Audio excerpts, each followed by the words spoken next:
Hi everybody, let's make some cookies. This is our cookie Thanksgiving pie project that's in our Thanksgiving treats box, and we're going to show you how to take regular everyday sugar cookies and turn them into mini Thanksgiving pies by decorating them in fun ways. But first we have to make the cookies, and so in your decorating treats box we have got everything here to make our sugar cookies. And so I just want to run through the ingredients really quick. We've got some butter, baking powder, vanilla, flour, and sugar. And then what you need to grab from your kitchen is 1 egg. Once you have everything measured out and ready to go, we're gonna go ahead and we're gonna make our sugar cookie dough. So when you're making sugar cookies, it's important to remember that there are really like two best friends in cookie making, and that is sugar and butter. And so we're gonna take the sugar and the butter and we're gonna do something called creaming. I'm gonna use our big blue KitchenAid mixer here today to make this a little bit easier. And so I'm gonna dump all of the sugar in, and then I'm going to unwrap the butter, and we're gonna put that right in with our sugar. Now, I did measure all of this ahead of time, so make sure that you're following along in your cookbooks that were with your kids so that you know how much to put in there. All right, and so it is 1 cup of sugar and 1 cup of butter, or 2 sticks of butter equal 1 cup. All right, we're gonna put this on, and that butter is softened. Not melted, but it was been at room temperature so that you can kind of push it and squeeze it a little bit, and that's gonna help it kind of combine and cream with our sugar that's in here. And this takes about 10 seconds to kind of whip this all up. And what we're doing is we're looking for the consistency of like instant mashed potatoes, or sometimes I like to think it looks like vanilla ice cream a little bit. And it's when the recipe always says cream until it looks nice, light, and fluffy. All right, so we're gonna take, and I'm just gonna increase the speed here to make sure that comes together. The other really important tool to have in your kitchen is a spatula, and this is anytime that you're using a mixer or mixing by hand, what'll happen is that some of our butter and sugar will inevitably end up on the sides of our container. And so we wanna make sure to scrape down the sides of the bowl with our spatula halfway through here, and just make sure that all ends up back in the bottom of the bowl. I'm just gonna scrape it off right there on the paddle attachment, lock it back into place, and then I'm gonna re-stir it on medium speed. So on this mixer, that's about a 4, and whip that again together. All right, so now that we have it whipped, we're gonna take, and I'm gonna show you here what this looks like. As you can see, it looks a lot like instant mashed potatoes, or kind of like vanilla ice cream if we scooped it. So we're gonna take this mixture, and now we're gonna add our liquids to it. And so the liquid in this cookie is an egg. And so I'm gonna take and I'm gonna crack the egg on my little egg cracking bowl and open that up so that I make sure that there's no shells. We're gonna add that egg in, and then we're also gonna add our vanilla into this mixture. And now that the butter and sugar are all combined, we're gonna add that egg for kind of a glue to hold all of this dry stuff together. And so I'm gonna turn and lock my mixer into place and turn it to setting of number 4 on this mixer, or medium speed. We're gonna make sure that that egg is fully incorporated. So once I get it mixing and I know that the egg and vanilla is not gonna splash out into my face, I'm gonna go ahead and turn the speed up on that so that we really get that egg mixed in. And so now it's at an 8. And so that's like medium high on this mixer. We're gonna get that all mixed in so it's really nice and smooth. All right, just like before, I'm gonna open up the mixer and make sure that I scrape down the sides of the bowl, and this will ensure that all of our cookie ingredients are fully incorporated into the bottom of that. All right, slide that off. Give it another couple seconds here and stir that all up. KitchenAid is great. You can also do this with a handheld mixer, or you can even beat it by hand in a bowl and get everybody's hands involved too. This sugar cookie recipe is great for making large cookies like this. It's great for making cookies throughout the whole holiday season. And so this recipe is a really standby here at the Wakefield Cooking School for a lot of our different cookie projects that we do. Okay, now that I have that all smooth, it's time to add in our dry ingredients. So we're gonna add our baking powder in, and this is the leavener, or what's gonna make the cookies poof when they're in the oven. And so we're gonna take and we're gonna add that in. And then we're gonna add in our flour. And I like to add in the flour in like 3 different segments to make sure that it's fully incorporated. So I'm gonna add this first one in, making sure that I lock the mixer at each time. When you're adding flour, if you're using this mixer or a handheld mixer, make sure you start slow, because if you start fast, the flour goes everywhere. All right, so I've got that first bowl mixed in. It's looking more and more like dough here. I'm gonna add our second bowl of flour into here, our measured out flour, and lock it in, stir it up again. You can see the flour is starting to poof a little bit. The dough is getting drier. All of those dry ingredients are mixing in with those wet ingredients, creating our sugar cookie dough. When this dough is made, we're gonna take the dough and we're gonna actually chill it in the refrigerator.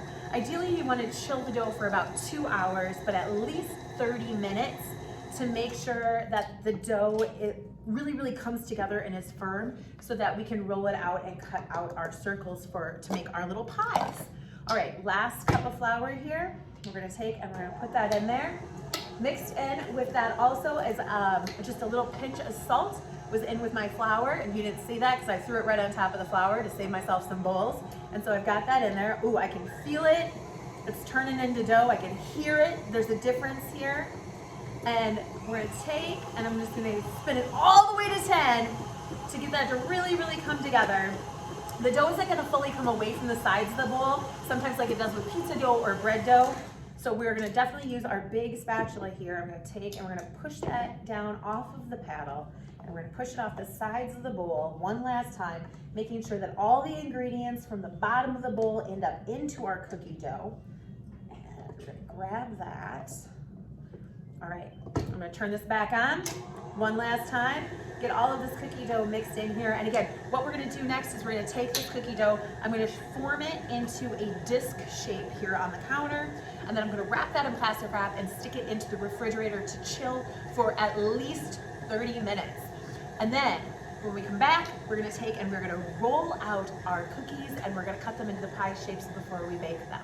Hey everybody, we're back. Our dough has been chilled for at least 30 minutes and it is nice and firm so that I can roll it out, and we're gonna make our Thanksgiving pie cookies.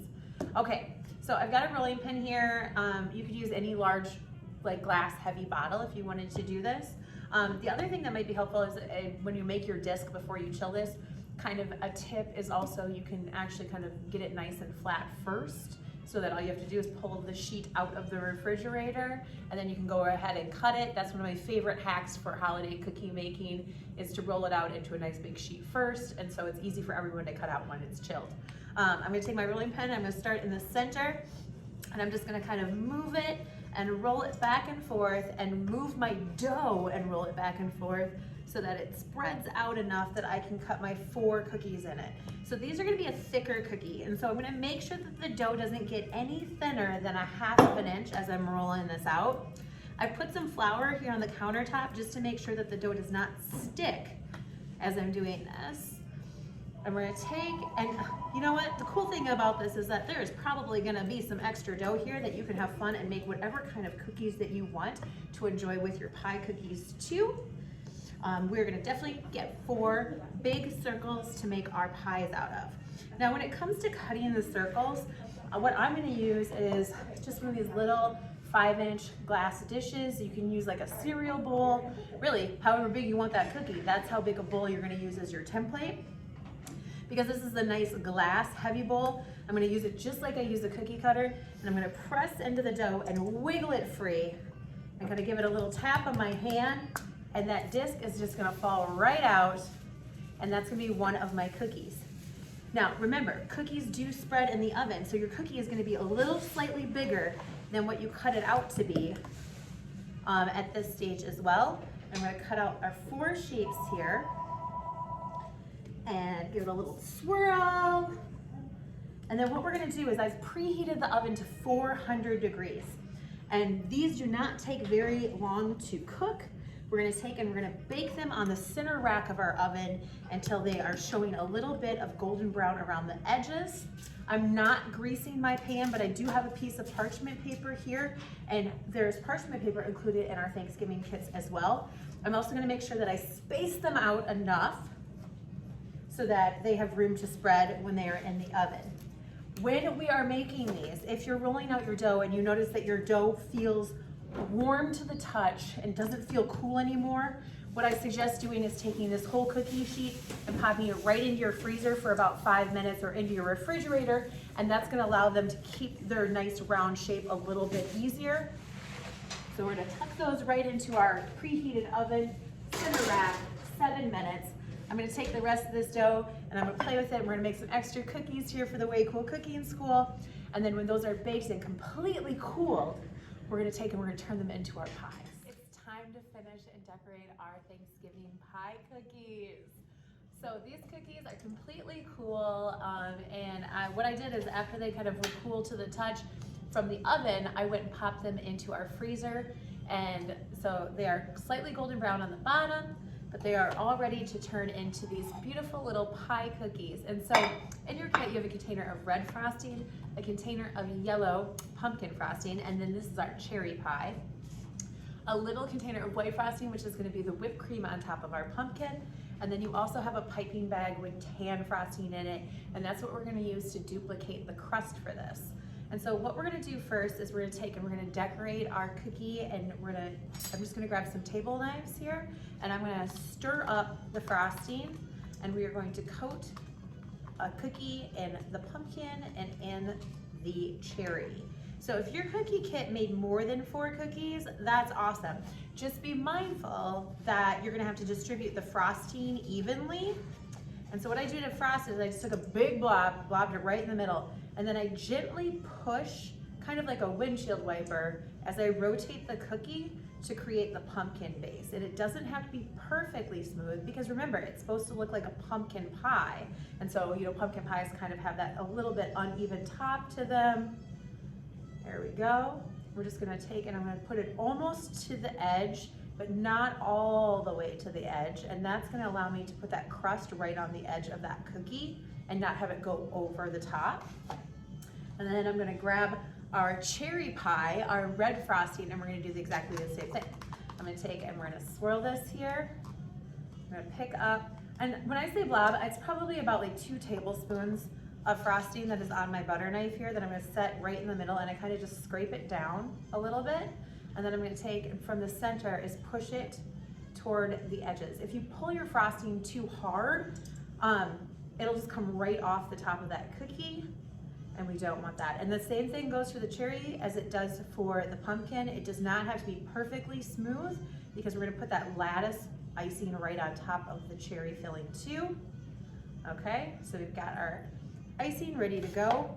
And then you continue to do that with all of your cookies that you've ended up making, and then we're gonna go ahead and we're gonna ice it. So in our piping bag here, I've taken with just a pair of kitchen scissors and I've snipped off about 1/4 of an inch off the end of the bag, because the first thing we're gonna do is we're gonna do the lattice work for our cherry cookie. And so what I'm gonna do is I'm gonna create like a grid system on there. And so I'm gonna start with one side, and I like to work, because I'm right-handed, kind of away from me, like I read left to right. If you're left-handed, you probably wanna move right to left, so that you don't run into like dragging the icing across your cookie, which can sometimes happen. I'm gonna twist this up really, really nice and tight so all the frosting goes to the tip of the bag. And then I'm just gonna start, my piping bag is not touching the cookie, but it's really close. And then when I get to the end of one line, I stop squeezing and I just lift straight up. And I'm gonna do that across the cookie here.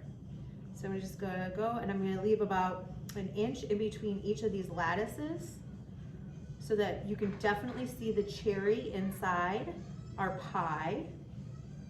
There we go. Continue our lattice here. You can get, as I said, creative as you want, because it's your cookie. I've laid down about 5 different lines in one direction, and then I'm gonna come back in and I'm gonna go completely the opposite direction to start our grid system here. And I'm gonna go left to right again, because I'm right-handed, and then I get to the edge, and I'm just gonna stop squeezing and I'm gonna lift straight up after that, and that makes sure that the frosting doesn't drag off of the cookie as I'm putting it through. There we go. All right. Now, once you get your grid system into place for all your cookies that you're gonna do the lattice work for, you're gonna grab your kitchen scissors again, and you're just gonna snip about another 1/4 of an inch off the end of that, and that's gonna create a wider base so that you can really get in there and do a nice little squiggle for the crust of your cookie. And so what we're gonna do here is the movement is like an S shape. So I'm gonna make little S's around the cookie as I'm piping. I'm gonna start on one side here. I'm gonna take it, I'm just gonna wiggle that frosting left and right, making little S shapes, little squiggles. And you continue to do that around the whole edge of your cookie. Now, for me, when I get about halfway through the cookie here, it helps me if I take and I just gently rotate that cookie around so that I can get better control over the shape that I'm piping onto the edge of this pie. And I'm going to continue to wiggle it. And then anytime that I feel like it's starting to get awkward, I'm going to take and stop, and I'm going to rotate the cookie so that I don't end up rotating my body around the cookie as I'm decorating it. We're just going to take and I'm going to finish this off all the way around. And that is your cherry cookie, completely decorated very carefully. I'm going to lift this up here because that frosting is still firm, and you have a cute little cherry pie ready to go. We're going to add that to my table of pies here, my little plate of pies. And then for the pumpkin is the same thing, except there's no lattice on the pumpkin. And so now we're going to take, I'm going to wiggle that S shape around the side of that pumpkin all the way around to create the crust for my pumpkin pie. And then what I'm going to do is I'm going to take and I'm just going to grab a little spoon here, stir up my whipped cream, and I'm going to take, and now this is meant to make 4 giant cookies, but if you end up making more, remember, however many pumpkins, that's how much you need whipped cream. And I'm literally going to just take and blob it onto the middle of my cookie the way that I would blob whipped cream onto a pie. And then I just take my spoon and I kind of swirl it to give it a nice little flip on the top of it. And there is our pumpkin pie with its little whipped cream topper right on top of the middle of the pie. So you can see all of these wonderful things. Everything in this kit is ready here to help you. We're here to help you with the Way Cool Cooking in School celebrate every family tradition and holiday. And we're really, really super excited and are so beyond grateful for all of you for sharing with us our kitchen here at the Way Cool Cooking School in these kits. We look forward to bringing you very, very fun holiday kits. And we've got kits that you can actually gift as gifts on our website right now at waycoolcookingschool.com. Check all of that fun stuff out. And as we kind of are all in this together here in Minnesota, we look forward to bringing you more virtual class options and more fun ways that we can continue to make memories in each other's kitchens with our close family and friends this holiday season. Thank you so much from myself, Chef Mary, Chef Lynn, and everyone here at the Way Cool Cooking School. Happy Thanksgiving.